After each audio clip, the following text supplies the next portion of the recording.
Bienvenue aux engagés publics. Cette semaine, aux engagés publics, on reçoit Catherine Fournier. Salut, Catherine. Salut, Denis.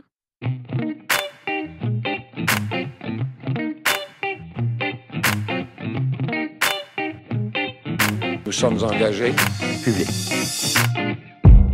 Donc, c'est ça, Catherine Fournier. Catherine, t'es absolument partout.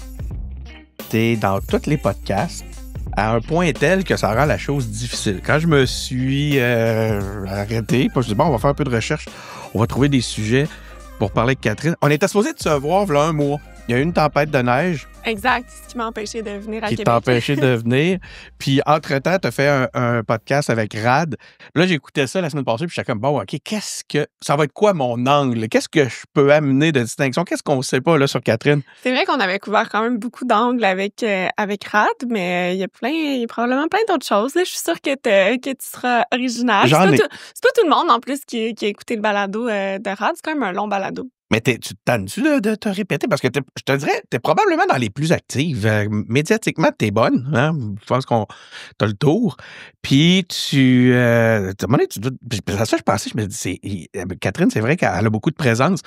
Puis est-ce que ça te... À un moment donné, t'as-tu l'impression que tu te répètes? Est-ce que tu te tannes de faire ça? Ça dépend sur quel sujet. En même temps, la politique, ça bouge tellement. Il y a toujours de l'actualité. Moi, au contraire, là, j'ai pas souvent l'impression de me répéter dans la vie, c'est-à-dire, en tout cas, de répéter mes journées, clairement.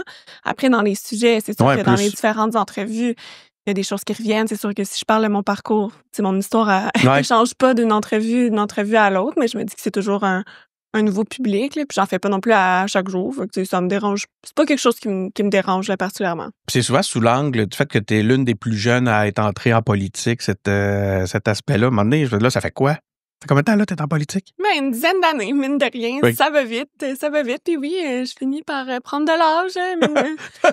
C'était pas pour souligner nécessairement cet aspect-là, mais à un moment donné, on va arrêter de te parler de ça. Mais tu disais l'autre fois... C'est encore drôle quand j'entends Bruno Marchand, il a été élu comme maire de Québec à, je pense, 49 ans. Puis lui-même, il riait de ça. Là. Il disait, moi, je me fais appeler le jeune maire de Québec. Fait que je me dis, si je me fais appeler la jeune élue jusqu'à presque 50 ans, j'en ai encore pour quelques années. On avait cette blague-là. Moi, je me suis impliqué beaucoup au PQ, puis la blague qu'on faisait, puis ça, c'est vrai pour toutes les partis, c'est pas juste pour le PQ, là. La blague qu'on faisait, c'est que même à 40 ans, à 50 ans, on faisait baisser la moyenne d'âge. Exact. Exact. Non, t'as raison. C'est comme ça pour tous les partis politiques. Puis, en fait, si j'avais été réélue comme députée à l'Assemblée nationale, je serais encore la plus jeune députée actuellement. Ça, je t'ai entendu dire ça l'autre fois, je trouve ça épatant. C'est incroyable. Mais c'est fou, mais ça dénote toute la sous-représentation des jeunes Québécois au sein de notre institution démocratique qu'est l'Assemblée nationale. Moi, je suis pas du genre à... j'adhère pas à 100% à l'adage comme quoi que les jeunes ne s'intéresseraient pas à la politique, mais si c'était le cas, ou en tout cas, tiens, prenons-le de l'autre sens, s'il y en avait plus de jeunes, est-ce que, selon toi, ça attirerait plus l'intérêt des jeunes? Oui, plus de jeunes en politique? Tout à fait. En fait, l'Institut du Nouveau Monde, donc l'INM, a même déjà fait des études, en fait, sur la participation électorale des jeunes. Et c'est démontré que la présence de jeunes candidats a un effet sur la participation électorale des jeunes. Donc, c'est un des aspects qui peut aider. Donc, à ne pas négliger. Mais encore faut-il que les partis leur fassent une place. Voilà. Moi, j'aimais dire, donnez-leur les clés. On va voir ce que ça va donner. Je pense que c'est la meilleure façon. C'est juste d'avoir un bon équilibre aussi, une représentation générationnelle qui soit juste, là, parce que souvent, les plus âgés vont penser que quand on dit qu'il faut donner la place aux jeunes, c'est comme ils se sentent menacés ou tassés. Puis je pense qu'il faut toujours faire attention. Hein, c'est pas ça du tout.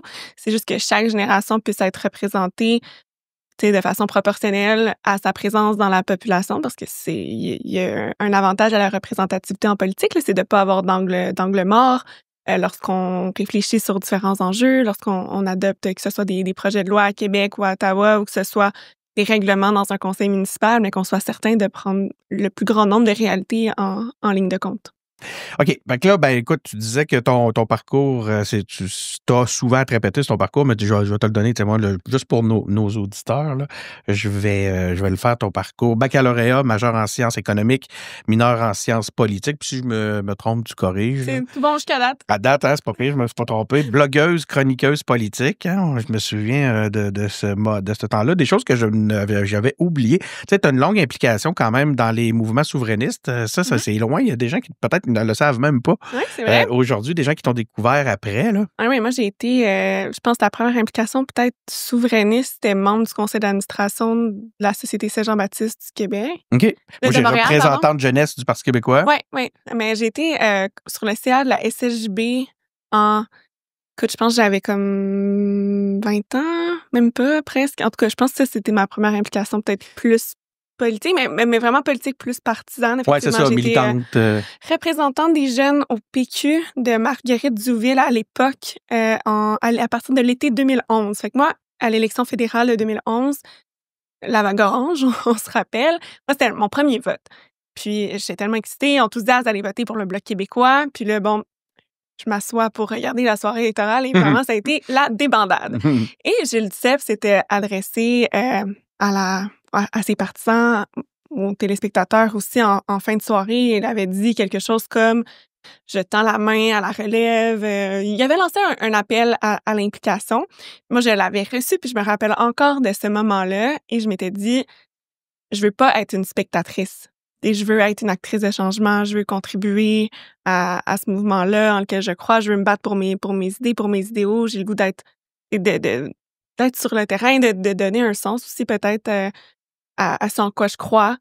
Et le lendemain, en fait, j'ai cherché comment devenir membre d'un parti politique, en fait. Puis moi, ma grand-mère était membre du Parti québécois. Puis c'est elle qui m'a guidée, là, parce que je le savais, donc je l'ai appelée, puis elle m'a dit faut que tu achètes ta carte de membre, ça coûte 5 $. Puis tu peux trouver, tu pourrais t'impliquer sur l'exécutif de ta circonscription, tu pourrais le trouver en quelle année, en ça? ligne. 2011. Mai 2011. Mais tu as été candidate au Bloc. Ça, c'est une autre affaire, j'avais oublié. Oui, ça va faire 10 ans d'ailleurs cette année. J'ai été candidate à l'élection fédérale de 2015. Parce que j'ai commencé à m'impliquer au Parti québécois comme représentante des jeunes. Puis là, nécessairement, il y a beaucoup de militants qui militent dans les deux formations politiques. Donc moi, on était 2 représentants jeunes à l'exécutif à ce moment-là du Parti québécois. Puis l'autre représentant jeune, c'était Xavier Barsalou-Duval, qui est aujourd'hui député du Bloc québécois depuis 2015, justement, de Verchères les Patriotes. Là, je sais pas si la circonscription a changé de nom, mais en tout cas, donc, il était mon collègue représentant jeune à l'époque, puis lui, il s'impliquait beaucoup au Bloc, puis même il était candidat de mémoire là, pour devenir président du Forum jeunesse du Bloc québécois post-vague orange de 2011. Donc, il restait pas grand-chose là, au Bloc à cette époque-là. Ça paraît des courageux, hein? Écoute, puis là, il m'a recruté parce que moi, évidemment, je me demandais bien où est-ce que ça s'en allait aussi, le Bloc. Puis là, je me rappelle, il m'avait convaincue en me disant, tu sais, Catherine, justement, il y a plus grand monde. Il y a plus grand monde qui sont là. Tu sais, il y a comme un certain establishment qui est parti. Il y avait une opportunité là-dedans. Oui, mais aussi, tu sais, les gens qui restent, c'est vraiment des gens qui croient. Des passionnés. Des passionnés, puis ça m'avait allumé, puis il m'avait dit, il y a encore plus de place pour les jeunes, parce que honnêtement, je trouvais ça vraiment plate, l'exécutif. Tu sais, c'était vraiment des gens qui étaient là depuis longtemps, puis je sentais pas que j'amenais vraiment quelque chose, dans le sens, c'était comme un conseil d'administration. T'écoutes, là. Oui, écoute, mais c'est vrai, mais je comprends. Mais en même temps, ça a été vraiment un bel apprentissage. Moi c'est ce que je retiens aussi. C'est mon premier conseil d'administration que j'ai fait de ma vie. Exact. Au final, tu sais, juste avoir un procès verbal, un ordre du jour, je connaissais rien Code de Morin. ça. Oui, je connaissais rien de ça. Tu sais, je commençais à peine, tu sais, j'étais au cégep, tu sais, je connaissais le Code Morin parce que moi, j'allais au cégep du Montréal. Fait que, tu sais, les assemblées générales, j'en avais fait. T'avais déjà un petit une possibilité de militantisme. Vraiment, ça fait que j'ai appris énormément, mais honnêtement, c'était un peu plate, un peu laborieux. Fait que là, en allant au Bloc, en faisant partie du Forum jeunesse, puis là, je me suis élire comme responsable du contenu au Forum jeunesse du Bloc. Donc, Xavier était le président. Moi, j'étais responsable au contenu, puis il y avait plein d'autres jeunes très motivés avec nous, puis on avait une très grande place dans le parti, même si c'était probablement nous qui étions les seuls actifs, puis on a pas mal tenu, je dirais, là, on a eu une grosse place au Bloc québécois entre 2011 et les élections de 2015. Et oui, à ce moment-là, en 2014, j'avais déjà annoncé mon intention de me présenter parce que tous les jeunes, en fait, du Forum jeunesse, on avait décidé d'être candidats, en tout cas, presque. pour montrer qu'il y avait la relève, parce qu'on se rappelle, dans ces années-là, là, c'était... médiatiquement, c'était la disette. On se faisait dire que les jeunes croyaient plus dans le parti. La mort du bloc. Que c'était vraiment que le parti était mort.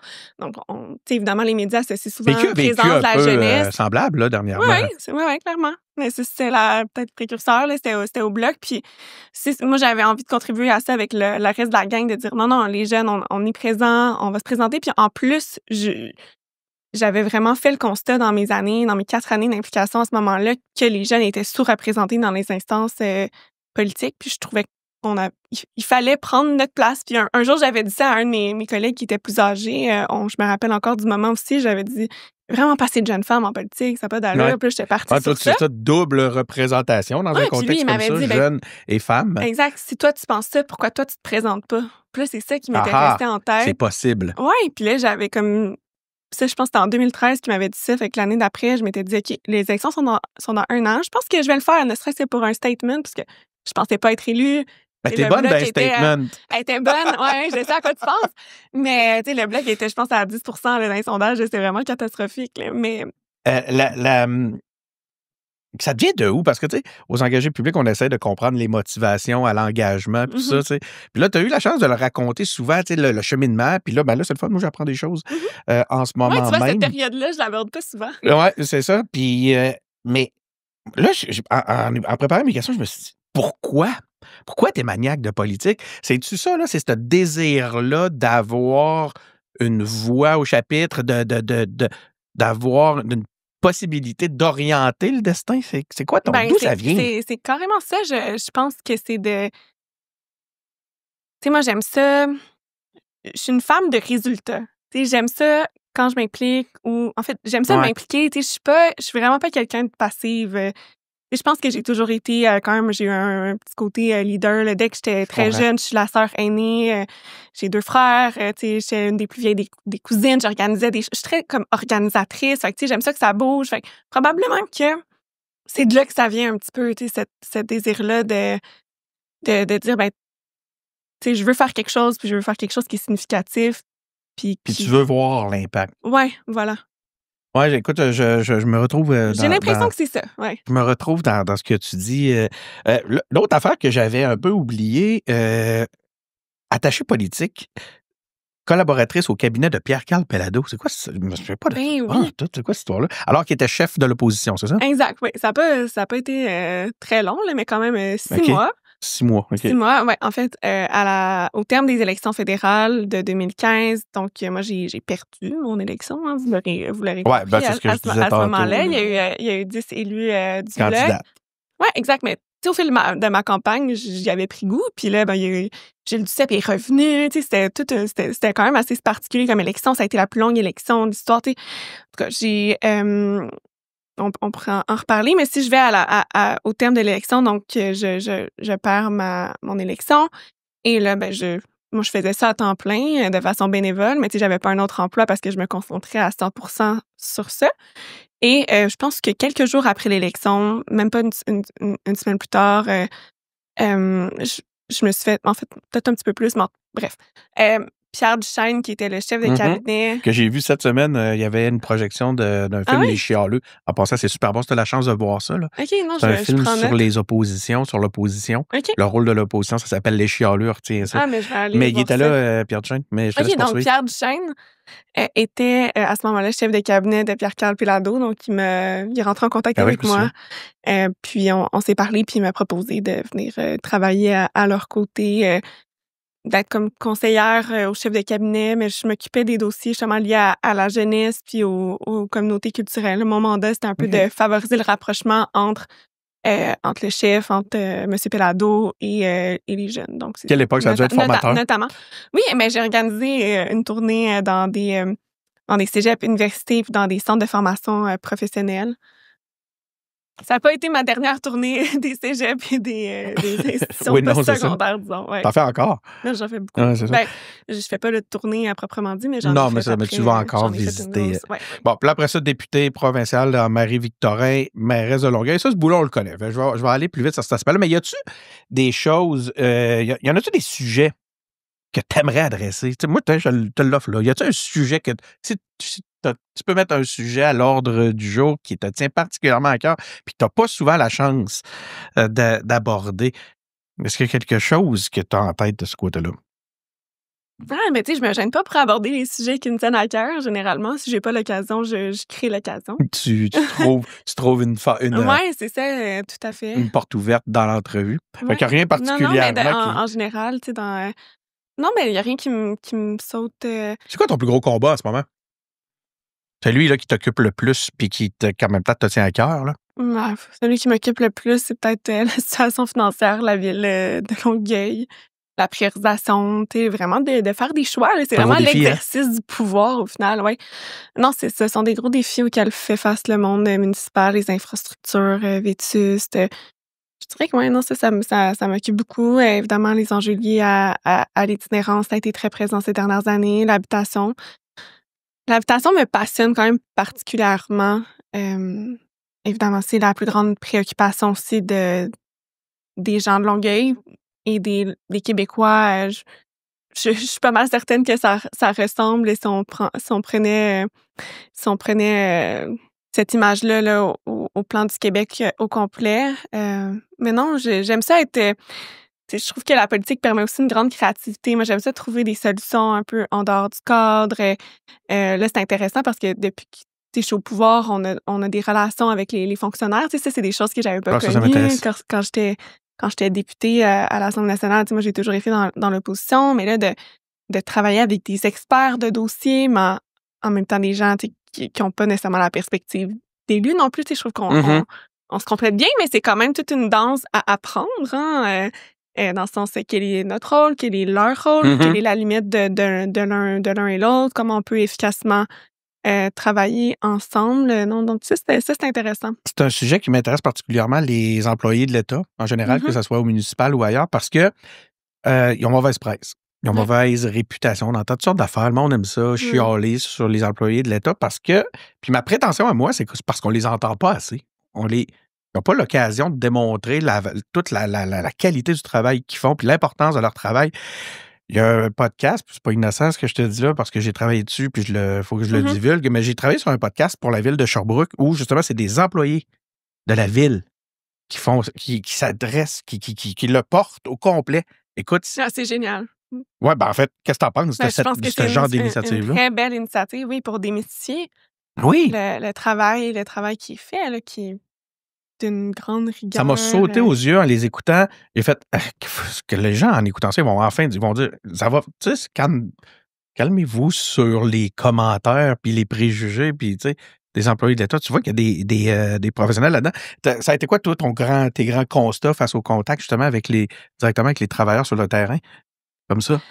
Mais ça a été compliqué parce que moi, quand j'ai été élue mairesse, j'avais l'intention là, de faire le tour de toutes les directions, d'aller rencontrer les gens. Ouais. Mais on a été confinés littéralement 3 semaines après mon élection, à peu près. Fait que moi, j'ai été mairesse en télétravail comme mes 4 premiers mois pratiquement. Le goût de dire arc. Ouais. Quand même, arc. Vraiment, hein? Puis, par la suite, je me suis rendu compte que l'hôtel de ville était assez vide, même après le retour au travail, parce que nous, on a une politique qui date donc un petit peu en fait, pendant la pandémie que ça s'est officialisé, mais c'est télétravail 100%. Parce que qu'est-ce qui est, en fait, possibilité 100%, là, les gens ont quand même le droit de venir au bureau. Ils ont le droit aussi de rester chez eux tout le temps. Puis là, la difficulté, c'est que on a engagé des gens pendant la pandémie qui habitent quand même à l'extérieur, de Longueuil. Donc là, quand on réfléchit, est-ce que cette politique-là devrait être revisitée? C'est sûr qu'il y a des enjeux. Pour l'instant, elle tient toujours. Donc, il y a beaucoup de gens que j'ai jamais rencontrés. Encore? Effectivement, encore. Mais j'essaie quand même d'être le plus sur le terrain possible avec les gens qui, eux, sont là. Nous, en tout cas, mon cabinet, on est là 4 jours par semaine à l'hôtel de ville en personne. 4 ou 5 jours, là, ça dépend des gens. Mais ça a été quoi, sinon, la relation comme telle? C'est tout l'apprentissage, justement, comment on fonctionne. C'est du concret, là. Oui, non, carrément. Là, on doit trancher sur des enjeux. Ils nous présentent le contenu. Après, sous quelle forme le contenu est présenté. Mon rôle comme mairesse, j'ai un pouvoir de contrôle, de surveillance, donc de poser des questions aussi, de s'assurer que ce qu'on vote se traduit en action part de la ville, puis qu'on atteint nos objectifs, qu'on atteint nos échéanciers. Mais c'est une grosse machine quand même, la ville de Longueuil. Ce sont des grosses organisations. C'est une organisation de plus de 3000 employés. Puis quand on arrive aussi, quand on est élu, il faut adopter tout de suite le budget. Le budget n'est pas travaillé. En tout cas, on peut modifier quelques petits trucs, mais il est déjà pas mal tout fait. Fait que tu pars... c'est beaucoup, beaucoup d'apprentissage. Je me répète, là, mais c'est tout en même temps. Mais tu sais, là, je pense qu'après 3 ans et demi, là, je peux dire que là, ça fait peut-être une couple de mois que je me sens comme ça, là, mais on est vraiment bien en selle. On est bien organisé. Tous les processus sont clairs. Ça va bien, c'est efficace, mais oui, nécessairement, ça prend du temps à s'ajuster. On dit souvent que le volet municipal, c'est pas glamour. C'est au point de vue si on regarde les paliers politiques, là, c'est très, très concret. Mais on regarde aussi que depuis un certain temps, j'ai l'impression que les villes ramassent de plus en plus de responsabilités que les autres paliers. Tu as parlé d'itinérance tantôt, je trouve que c'est un peu le cas. Vous avez comme cette obligation-là parce que c'est vous qui vous retrouvez en contact avec comment dire, le premier niveau de service. T'en penses quoi de ça? Est-ce que tu as l'impression justement que les autres paliers abandonne certaines responsabilités. Puis toi, comment tu deals avec le fait que ça s'ajoute à tout ce que vous avez à gérer? Ben oui, parce qu'après, ce sont des choix qu'on doit faire. Puis la particularité des villes, je suis sûre qu'il y a d'autres personnes qui l'ont déjà dit à ton micro, mais je pense que ça vaut la peine de le répéter parce qu'on le réalise pas assez, je pense, comme société, quand on exige des choses de nos villes. Mais les villes, on a l'obligation d'avoir des budgets à l'équilibre. Chaque année, on doit balancer nos colonnes de chiffres. Ça rajoute une pression sur ton budget, toi, là? Bien, exact. Donc, si on ajoute des nouvelles dépenses, vous comprendrez qu'il faut augmenter les revenus. On est obligé, ou bien il faut couper ailleurs. Donc là, c'est soit, évidemment, les revenus, en plus, la seule façon dont on peut les augmenter, c'est par des augmentations de taxes, parce que nous, on ne profite pas d'une croissance économique. Quand les maisons ou les propriétés prennent de la valeur, nous, on abaisse les taux de taxes pour que ça soit à effet nul pour la ville. Tu as fait une super bonne vidéo où tu expliques cet aspect-là. Je voulais saluer cette initiative-là. Il y a des gens qui veulent comprendre le rôle d'évaluation. Je vous invite à aller voir. Allez voir ça, cette vidéo-là. Je trouve justement, c'est des petites choses que, j'aime ça, défaire quand même des mythes. Parce que tu prends le temps d'expliquer. Qu'on comprend bien nécessairement ces aspects-là de la politique municipale. J'ai aussi abordé brièvement la question de l'équilibre budgétaire dans une vidéo sur le budget que j'ai publiée aussi à la fin de l'année dernière, mais ça, pour vrai, c'est vraiment complexe parce que peu importe même le contexte financier, tu sais, à Québec, mettons, ou à Ottawa, s'il y a une année où c'est plus difficile, justement, financièrement, le contexte macroéconomique, je veux dire, les taux d'intérêt, tout ça, ils peuvent jouer, OK, tu te permets un petit peu plus de déficit, tu vas retourner à l'équilibre budgétaire plus tard. Nous, on ne peut pas jouer avec ces facteurs macroéconomiques-là et pourtant, on en subit les effets parce que les contrats qu'on doit adopter, ils sont augmentés. Puis, par exemple, c'est banal, mais les produits chimiques pour les piscines, OK? Tu sais, ils ont augmenté pas mal plus que l'inflation ces dernières années. Ça a augmenté de genre 30 %. Mais nous, on doit l'inclure quand même, c'est dans des dépenses récurrentes. Donc, à la fin, on balance pas. Puis là, si on doit en plus acheter des nouvelles responsabilités, en fait, c'est pas tant une responsabilité qui nous est déléguée. Tu sais, l'itinérance qui arrive avec ça, c'est que si Québec ou Ottawa injectent pas assez de ressources dans le système de services sociaux ou d'habitation, notamment pour soutenir les personnes vulnérables, bien, au final, les personnes vont être dans la rue et le réflexe, puis tout à fait normal de la population, c'est d'appeler la police. Et là, maintenant, la police qui s'en occupe dans les grandes villes, ce sont les municipalités. Dans les grandes et moyennes. C'est une augmentation à ce moment-là, hein? C'est ça qui a un impact. Exact. Oui, parce que si on a des policiers qui s'occupent de ça, c'est des patrouilles en moins. Là, il faut augmenter les ressources. Puis ça, c'est sans compter les c'est quoi la solution à ce moment-là? Est-ce que tout ce que tu nous dis là, est-ce que ça vient avec une demande, en fait, auprès des autres paliers? Mais c'est qu'on s'en occupe bien. Mais tu sais, c'est pas une demande qui est spécifique. Je pense juste qu'on est mûr au Québec pour revoir le partage des responsabilités, mais là, ça, on centre dans la modification de la Constitution canadienne, parce que les gens ne le savent peut-être pas, mais c'est la Constitution du Canada qui dit que les villes, ce sont des créatures des provinces. Donc, en théorie, même, une province pourrait juste abolir les villes. Là. On est vraiment... On est sous leur joug. Mais ça fait en sorte qu'il n'y a pas un partage de responsabilités qui est clair. Après, bon, sans modifier la Constitution du Canada, il y a peut-être moyen de refaire une répartition plus claire avec le gouvernement du Québec, mais avec les moyens qui y sont associés. Parce que, par exemple, l'itinérance, on est très bon quand même. On est bon, on est agile, justement, on est souvent plus flexible, on connaît bien nos besoins, notre communauté. Mais on n'a pas les moyens financiers qui viennent avec. Mais ça, c'est le principe là, de subsidiarité. C'est-à-dire que le palier qui est le plus proche de l'enjeu ou des citoyens de façon générale devrait être celui qui s'occupe lorsqu'il est capable de le prendre. Mais ça vient... Mais après, c'est complexe parce que, tu sais, même si je prends l'habitation, là, puis c'est peut-être pour ça qu'on a bien de la difficulté, mais l'habitation, on a un rôle à jouer comme ville. Le financement vient de Québec, mais aussi d'Ottawa. Donc, tout le monde est un peu responsable. Mais tu sais, c'est comme dans une équipe. Quand les rôles et les responsabilités sont pas bien définis... C'est ça, la responsabilité partagée, tout le monde se lance la balle, c'est pas clair. La construction, les prix de la construction ont plus qu'explosé. Là. Je pense que faire un abribus aujourd'hui, ça coûte le prix d'un bungalow. Là, ça n'a juste aucun sens. Il y a ça aussi. Non, je te dis, des fois, on reçoit des prix à la ville. Je suis comme, voyons donc. Ça donne des idées. Non, on va inviter les gens à se partir des compagnies dans ça parce que ça n'a pas... ça a aucun sens comment les prix augmentent. Puis tout ça avec toi, c'est pour ça que tu me disais tantôt, ton souci, ce qui te préoccupe, c'est vraiment de réussir à boucler le budget d'une ville dans un contexte comme celui-là. Ah non, c'est ultra complexe. Puis je t'entrerai pas dans les détails de la gouvernance de la ville de Longueuil, mais ça, c'est autre chose. Parce que nous, on est une ville-centre d'une agglomération. C'est vrai, hein, vous avez une particularité qui est un peu différente. À Québec, c'est une agglomération aussi, sauf que Québec, la ville-centre est comme 98% de la population de l'agglomération.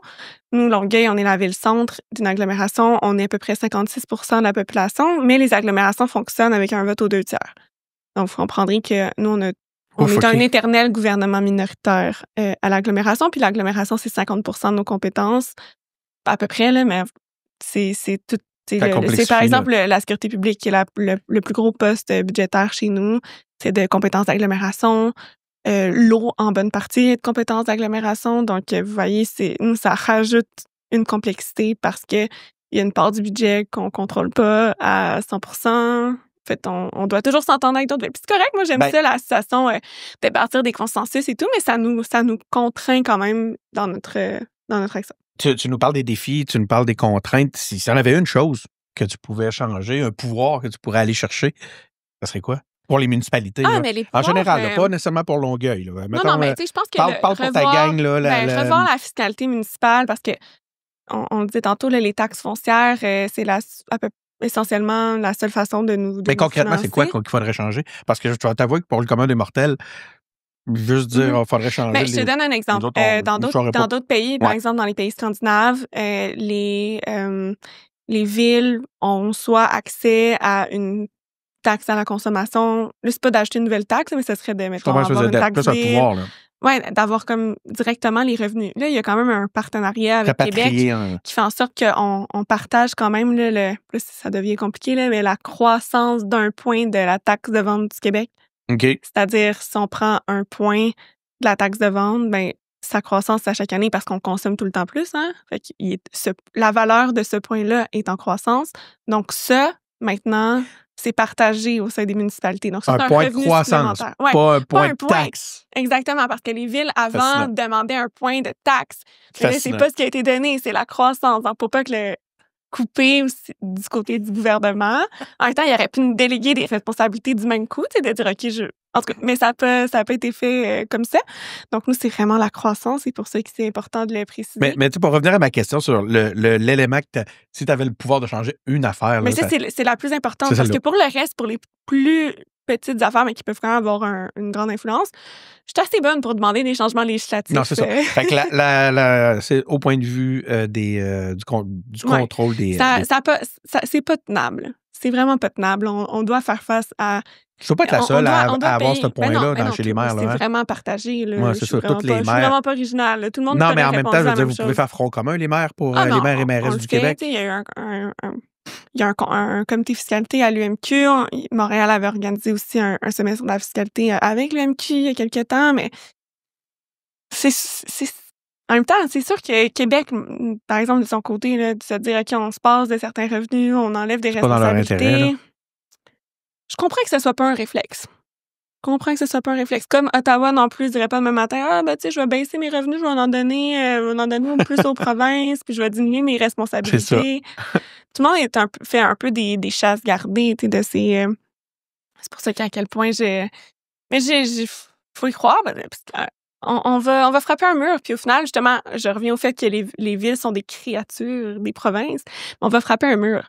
Qui va être pogné avec... Ça? Ben oui. Ah ouais? Imagine, quand même gros, là, ce juste que tu nous dis, là. les infrastructures en eau à Longueuil, là, on en a pour plus que 2 milliards Il est où, le mur? d'investissements.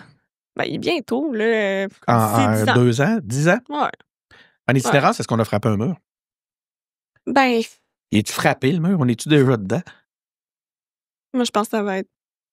On n'a pas encore atteint le pic, là. Il y a eu des investissements, tu sais, nous, à Longueuil, il n'y aura jamais autant de logements sociaux qui se sera construit, mais on est comme en retard, là, tu sais, parce que ça tu l'avais prend bien du temps. expliqué la dernière fois qu'on s'est parlé. C'est ça prend du temps à construire aussi. C'est pas demain matin où on va avoir... Et que le besoin augmente plus vite que ce que vous êtes capable de... Oui, totalement. Tu l'as bien décrit avec des lignes graphiques. Je pense autant en graphique. Puis est-ce qu'on a mis en place assez de mesures pour prévenir à la source pour pas que ça continue d'augmenter, pour que ça rebalance quelque part alors qu'on augmente les ressources? Je suis pas certaine. Puis, c'est sûr que c'est partout pareil en Amérique du Nord, mais il y a des villes qui ont obtenu des résultats. Je lisais récemment la ville de Houston en disant eu une diminution de l'itinérance de 60%. Il y en a encore beaucoup d'itinérance là-bas, mais ils ont baissé. C'est quoi est-ce que tu es au courant c'est quoi en gros leur grande C'est la même chose qu'en Finlande où il y a itinérance zéro. C'est vraiment le logement. Il n'y a pas de secret là, en itinérance. Le logement, le soutien communautaire. Donc, que les gens qui aient accès à de la dignité, à un logement, puis à quelqu'un qui peut les aider à refaire un budget, à apprendre à faire l'épicerie. C'est vraiment du logement supervisé, la prévention, transitoire, la prévention. La prévention du logement. Exact, parce que si tu veux justement que quelqu'un se sorte d'un cycle de dépendance, clarification des responsabilités, comme tu disais tantôt. Exact, il faut qu'il y ait un toit sur la tête. Là, c'est la pyramide de Maslow. Là, on s'en sort. Il y a eu dernièrement, là, tous les spécialistes du milieu de l'itinérance le milieu s'est réuni à responsabilité, parler responsabilité partagée. Justement, tous les gens qui partagent ces responsabilités-là. Puis il y a eu une déclaration commune là, qui est issue de tout ce travail-là. J'invite les gens à aller la signer. Il y a un besoin actuellement qu'elle soit endossée, cette déclaration commune-là, puis c'est une possibilité qu'on a tous. Donc, si ceux qui vous êtes à l'écoute, là, allez signer ça. Là, vous allez trouver ça, c'est le réseau Solidarité Itinérance Québec qui s'en occupe. Vous allez trouver ça facilement sur leur site web. Vous allez pouvoir aller signer vous-même. Hey, écoute, j'ai le goût de te parler des tensions économiques mondiales, mais quand on dit mondial, c'est juste en bas de chez nous, là, juste à la frontière. Il y a eu une coalition des maires et mairesses canadiens-américains j'ai pas trop compris ce qu'elle allait faire, honnêtement. Là, j'ai pas eu le temps de tout lire. Mais en gros, ils s'opposent aux tarifs douaniers. Là, évidemment, c'est ce qui, de toute façon, à haut niveau, c'est leur objectif. Je pense qu'il y a à peu près juste une personne qui est favorable aux tarifs douaniers. Oui, c'est ça, on le sait c'est qui. Mais je t'ai pas vu dans les photos. Est-ce que tu as été non, ça a été... Comment ça s'est passé, ça? Ça a été, dans le fond, c'était les trois maires des plus grandes villes du Québec. OK, puis Longueuil n'est pas là-dedans? Non, on est la 5e plus grande ville. Il me semble qu'il aurait pu t'inviter quand même.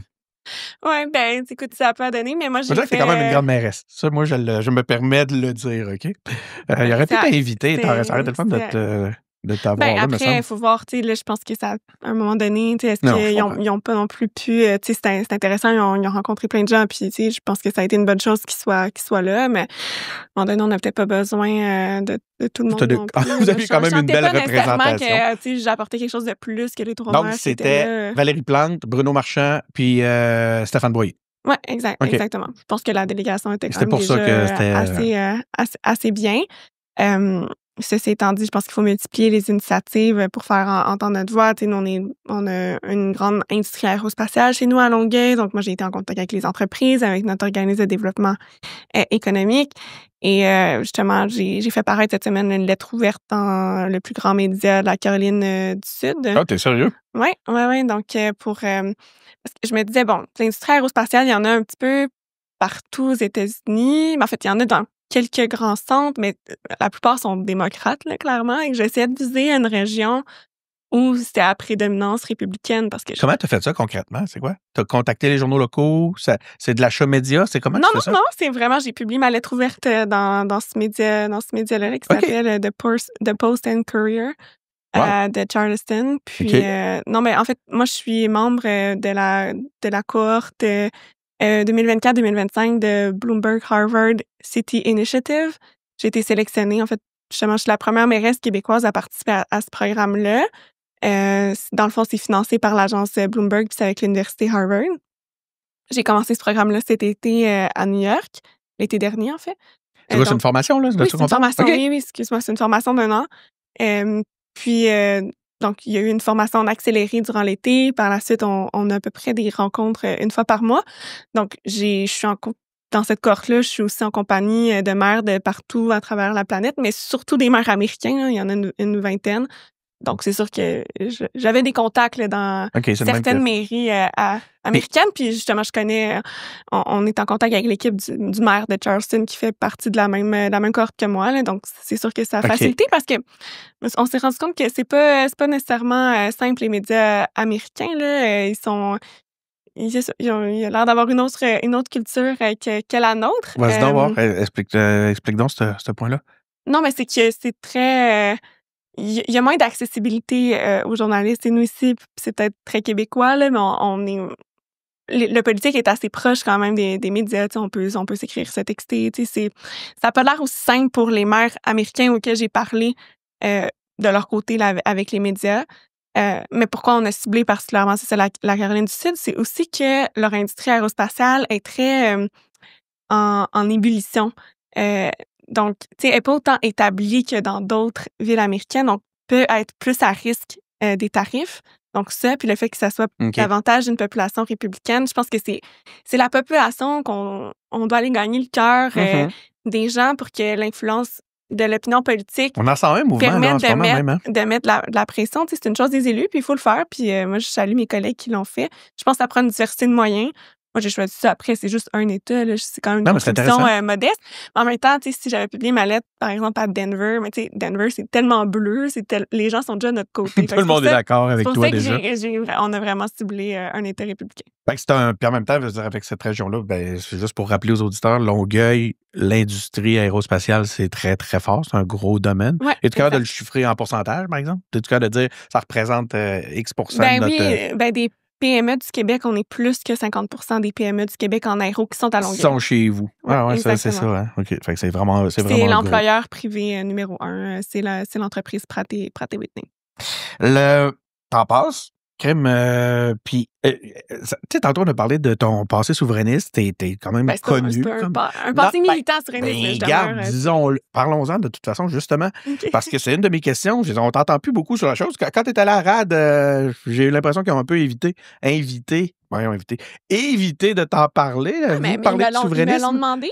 T'en as demandé? Oui. OK, je vais pas t'écouter. Non, ils me l'ont demandé. Moi, j'aime ça, imaginer que Radio-Canada ne veut pas parler de souveraineté. Non, au contraire. Ils t'en ont parlé? Oui, ils m'en ont parlé. Ils m'ont demandé... Qu'est-ce qui t'a demandé? Excuse-moi, là, j'ai niaiseux, je pourrais aller l'écouter. Non, c'est ça. La question, c'était, je pense juste, êtes-vous encore souverainiste? Je dis, ben oui. Parce que c'est pas parce que je suis mairesse que je change de... Comme mairesse, est-ce que tu te dois de lever le pied un peu, puis d'être un petit peu plus soft, de moins, tu sais? Parce que là, tu représentes... Non, la différence, c'est juste que, évidemment, l'indépendance, ça se passera pas principalement au palier municipal. C'est à Québec, c'est comme, tu sais, le fédéral, tu sais, c'est plus loin. Donc, tu sais, comme mairesse, c'est pas ça mon mandat, mais ça m'enlève pas mes convictions politique pour tu te sens à l'aise de réaffirmer ça, là, qu'il n'y a pas il n'y a pas d'enjeu, mais je me cache pas, là, c'est juste que c'est pas ça, c'est pas là-dessus que je me positionne à chaque jour. Non, c'est normal, comme mairesse. C'est pas parce que j'ai changé de palier politique que tout à coup mais tu sais comment c'est sensible comme sujet, c'est que tu pourrais avoir peur de dire si je suis trop identifié, souverainiste, je vais peut-être... Mettons, moi j'ai été élue là, en 2021 comme mairesse de Longueuil. Je vois pas comment j'aurais pu être plus identifiée au mouvement souverainiste. Ça faisait des années que je m'impliquais politiquement avec le mouvement souverainiste. J'ai été députée du Parti québécois, puis après ça, je me suis décrite comme députée souverainiste indépendante. Donc, les gens de Longueuil, là, ils ont voté vraiment en connaissance de cause. J'ai pas du tout honte. Bien au contraire, je pense que les gens savent qui je suis. Il y a une transparence derrière ça. Ils connaissent mes couleurs politiques. Après, ça m'empêche pas de représenter toute la population puis d'être sensible à d'autres réalités. Ou, souvent, moi, j'ai une communauté anglophone importante dans l'arrondissement de Greenfield Park. C'est pas parce que je suis souverainiste que j'étais... Ben, je sais pas. J'ai gagné à Greenfield Park à la dernière élection. Après, la communauté anglophone, je sais pas, mais je suis très proche d'eux. Je participe à tous les événements communautaires. Tu sais, je me braque pas en me disant... je dirais pas parce que là, ils m'aiment sûrement pas parce que je suis souverainiste. C'est terrible, ben là, non, pas de raison. Je noue des liens. Puis peut-être qu'eux, il y avait peut-être une réticence, là. Oui, peut-être que ça s'est dit, on veut pas cette fille-là. Mais au final, je pense que j'ai gagné leur confiance dans les 4 prochaines années. Est-ce qu'ils vont voter pour moi? Peut-être que pour eux, ça demeure un trop gros enjeu pour dire qu'ils vont m'appuyer politiquement. Puis à la limite, c'est correct. Si on travaille bien ensemble, ils ont le droit à leurs opinions aussi. Puis on verra. Mais non, moi, c'est pas quelque chose qui m'énerve. On est à l'aube d'une campagne fédérale. C'est quoi l'impact au point de vue municipal? Vas-tu arriver avec ta liste de questions? C'est ça. De demandes, voilà, excuse-moi. Mais c'est plus indirect, c'est ça, avec le fédéral. Monsieur Labaume avait ça. Oui, ben non, mais c'est un classique. On lui demandait tout le temps. Avez-vous votre liste, Monsieur Labaume, de demandes pour le fédéral? C'est sûr. On est en train de préparer ça, d'ailleurs, mon équipe et moi, pour... moi, je vais rencontrer tous les candidats à l'élection fédérale. Encore là, malgré mes opinions politiques, je pense que les gens peuvent se faire une petite idée. Mais... je suis la mairesse, je représente tout le monde, je vais rencontrer tous les candidats. D'ailleurs, je veux que ça soit super transparent. Avec moi, je rencontre tous les candidats en même temps. Nous, on a 3 circonscriptions. En même temps, c'est intéressant, ça. Moi, je veux que tout le monde ait la même information. Puis si les gens posent des questions, mais la réponse que je donne, tout le monde obtient. Ouais. Puis nous, on va présenter les enjeux qui touchent Longueuil. On ouvre un canal de communication aussi, là, pour éviter des fois que les candidats, je comprends, là, moi aussi, j'ai déjà été dans cette position-là. Nécessairement, t'as pas l'expérience, t'as pas toutes les données, tu peux te positionner sur des enjeux peut-être pour lesquels t'as pas toute l'information. Donc, moi, je veux que ça soit clair que si les candidats veulent se positionner sur des trucs, ils peuvent le faire. Mais si ça concerne la ville, ils pourraient nous contacter mon équipe pour juste valider les infos avant de... Vous pourriez les briefer avant que tu rencontres? Avant qu'ils fassent une sortie sur X ou Y enjeu, au moins sur la base qu'il y ait les bons paramètres en main. Mais avant tout, c'est ça, on va leur faire une présentation des différents enjeux de Longueuil, puis répondre à leurs questions. Effectivement, faire une genre de petite liste d'épicerie, mais en même temps, c'est ça, fédéral, tout ce qui est investissement, ça passe par Québec, fait c'est sûr qu'il y a tout le temps plus un intermédiaire. C'est moins direct. Là, je peux te pousser ma loque puis te demander qu'est-ce qu'il va y avoir dans cette liste-là? Je vais donner un exemple dont j'ai déjà parlé au début de l'entrevue, là, les infrastructures d'eau. En ce moment, en fait, il y a comme une chicane, là. En fait, non, c'est pas vrai. Moi, je vais pas utiliser le mot chicane parce que je suis pas d'accord avec ça, mais dans le sens que je suis pas d'accord quand on parle de discussion entre le fédéral puis le Québec, on dit toujours chicane. Non, puis là, tu vois, j'ai réutilisé le mot qu'on entend tout le temps dans les médias, puis je m'en excuse, là, mais il y a vraiment des discussions à haut niveau. C'est normal qu'il y en ait, puis je trouve ça... Moi, évidemment, je suis d'accord que le fédéral n'injecte pas de l'argent directement dans les villes, que ça passe par Québec pour être sûr que ça corresponde à nos responsabilités. Là. Justement, je serais pas contre ça pour des raisons évidentes. Donc là, il y a des discussions pour s'assurer que les sommes, c'est un petit peu plus que 6 milliards de dollars là, qui est réparti pour les infrastructures à la grandeur du Canada. Donc, une fois que le Québec va l'avoir après, c'est de voir quels paramètres vont être mis en place pour que ça puisse redescendre dans les villes. Mais tu sais, quand on y pense, 6,4 milliards à la grandeur du Canada répartis là dans toutes les provinces. Ça n'a pas de sens, c'est pas suffisant. Là, dans toutes les villes, ça demeure. Non, mais pour vrai, c'est pas suffisant, ça. Mais non, mais c'est par contre, c'est des gros montants. Toi, tu peux agir sur quel niveau? Au fédéral, il annonce ça, c'est gros, 6,4 milliards. Mais non, on vient de dire, là, en plus, tout ce qui touche la construction en ce moment et les infrastructures, c'est rendu hors de prix complètement. Je ne vois pas comment on peut, en tout cas, s'assurer d'entretenir, ne serait-ce qu'entretenir les infrastructures avec 6 milliards au Canada. Là, ça me semble pas suffisant. Mais là, toi, tu peux agir comment? Tu peux agir sur les critères de redistribution? Mais non, parce que ça, c'est... Est-ce que le fédéral... Ce serait Québec. Mais oui, on fait la représentation auprès du cabinet des affaires municipales, notamment. Mais oui, sur les critères de redistribution, ça passe beaucoup par les grandes unions municipales. Fait que l'UMQ, la FQM, Fédération québécoise des municipalités pour les plus petites villes. Puis nous, évidemment, individuellement, on peut participer, mettre l'épaule à la roue, puis influencer, en tout cas, tenter d'avoir des contacts avec les cabinets pour c'est phénoménal quand tu y penses. Ça se fasse, oui. Des représentations pour aller en chercher le plus possible. Une fois que vous l'avez, ben là, c'est toute la gang, on se partage ça. Puis là, les discussions commencent entre vous. Ouais. C'est fou. C'est beaucoup d'étapes. Tu sais, ça va, on aimerait ça que ça aille plus vite. Hein. T'aimes-tu ça? C'est ça. J'adore ça, faire ce que tu fais? J'adore ça. Les seules frustrations, c'est ça. C'est que des fois, c'est une question de temps. Là. Tu te dis, t'aimes ça que ça bouge, hein? Tu le disais tantôt, t'es une fille ça bouge, d'action, par là. contre. Le municipal, ça bouge tellement. Puis moi, je me rends compte, tu sais, mais quand je dis que ça bouge, je sais que ça change un peu. Ça sied vraiment ma personnalité, justement, là, parce que c'est très concret. Tu sais, moi, j'aime pas ça perdre du temps. Là. Puis, tu sais, entre toi puis moi, des fois, il y en a un petit peu qui se perd à l'Assemblée nationale, là, du temps, là.